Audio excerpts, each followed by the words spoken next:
Bonjour les amis, je suis Jean-Bédel Tada, étudiant résident en Italie, et j'ai fait cette petite vidéo pour essayer d'aider, sinon guider les jeunes frères dans leur processus pour l'immigration, sinon pour des raisons d'études en Italie, ceux qui veulent venir étudier en Italie. Pour ce que j'essaie, je vais leur dire un peu comment il faut procéder. Je peux me tromper, mais ce que je sais, c'est ce que je vais leur dire. Alors, il faut d'abord légaliser le diplôme. Le bac que tu as, il faut le légaliser. Si c'est la licence que tu as, il faut légaliser tous tes diplômes. Et c'est au niveau du ministère de l'Intérieur que ça se passe, que cela doit être légalisé et traduit également. Et après, aller déposer ça à l'ambassade. Après, il faut également suivre le cours d'italien. Parce qu'après, tu vas avoir un entretien qui va te permettre d'avoir le visa pour pouvoir venir étudier ici. Donc, réunir toutes ces conditions, il faut au moins, pour être plus sûr, il faut 6 000 € de garant. Il faudrait que tu aies ça. Il faut faire 6 000 € par 655. Tu vas voir combien de francs CFA ça fait en francs CFA. Et il faut ça d'abord, avant de chercher à continuer. Sinon, ce serait du gâchis, ce serait une perte de temps.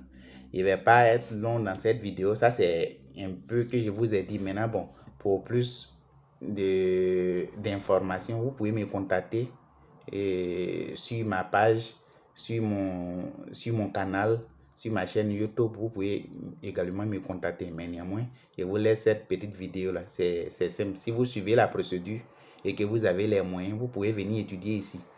Et petit conseil également, ça ne sert à rien de venir ici, c'est votre argent, hein, ça dépend de vous.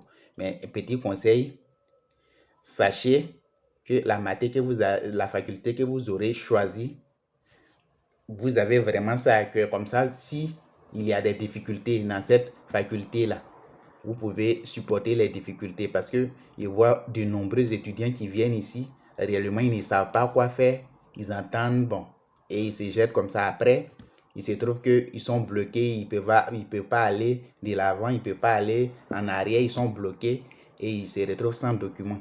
Et là, c'est pas très beau. Donc, c'est ce petit conseil aussi que je tenais à donner. À côté de ça, si vous venez, chercher, à part le titre d'étudiant, chercher à faire une petite formation ça s'appelle Steward, par exemple. Les jeunes gens font cette formation généralement, je ne sais pas si c'était à 150 € dans le passé, mais je ne me souviens plus actuellement, je ne sais plus c'est à combien. Tu vas faire cette petite formation qui va te permettre, soit si c'est jeudi ou bien si c'est samedi, ou bien aller arbitrer des matchs, ou bien aller faire des petits jobs par-ci, par-là, à gauche, à droite, pour pouvoir te maintenir. Sinon, si tu as eu la bourse, ou bien même si tu n'as pas eu la bourse, c'est des petits moyens pour pouvoir te soutenir dans tes études. Donc, c'est le conseil que je tenais à donner. Et on s'écoute pour une prochaine fois, pour une prochaine vidéo. Et pour plus d'informations, contactez-moi sur ma chaîne YouTube. Je vous remercie.